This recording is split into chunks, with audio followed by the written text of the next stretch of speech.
أسهل طريقة حلوى تعمليها على طول ومفيدة جدًا لأولادِك، وبطريقة حلوة جدًا، وكمان فيها فوايد عالية أوي.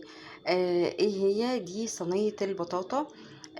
جبت قد إيه؟ حوالي ربع كيلو بطاطا، يعني حوالي 5 من حبات البطاطا، سواء وسط أو كبيرة.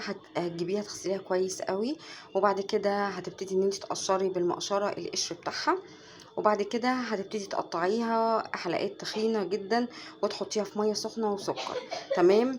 هتيجي بعد كده بعد ما تستوي هتجيبيها في طبق بلاستيك وتمسكي الهراسة وتهرسيها كويس أوي لحد ما تلاقيها مهرية. لو عندِك موز في التلاجة أنتِ مش محتاجاه ومسود، هتجيبيه هتحطي معاه وهُم صباعين موز بس، هتهرسيهم مع البطاطا، وبعد كده هتبتدي إن أنتِ تقلّبي، تقلّبي، تقلّبي وتهرسيها كويس أوي، وبعد كده تحطي كيس فانيليا وكوباية لبن كبيرة، وهتقعدي تقلّبيها. طبعًا البطاطا هتشرب اللبن، مش عندكيش موز مش لازم خالص الموز.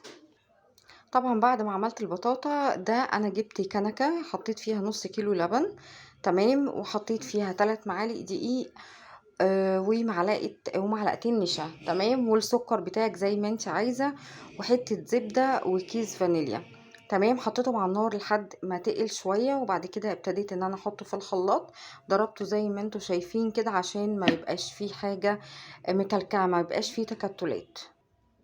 اهو انا دلوقتي صبيت الخليط بتاعنا، تمام، اللي هو نص كيلو لبن و3 معالق دقيق و2 نشا وسكر وحتة زبدة او سمنة. ما عندكيش ولا سمنة ولا زبدة ما تحطيش حاجة خالص غير الدقيق والفانيليا والنشا واللبن، تمام. اول ما يبتدي يتقل هتضربيه في الخلاط وهتحطيه على البطاطا، وبعد كده هتشغلي عليه الفرن. كده هتبقى طبعا دي أكلة حلوة جدا ومفيدة، فيها مكون. ما عندكيش موز ممكن ما تحطيش موز عادي، هيبقى بطاطا بس. حاجة سريعة جدا وطعمها حلو قوي ومفيدة جدا لأولادنا، وفي الجو اللي احنا فيه ده بيرفع المناعة، والبطاطا مغذية. يعني مهما اقول لكم البطاطا فيها فوائد كتير جدا.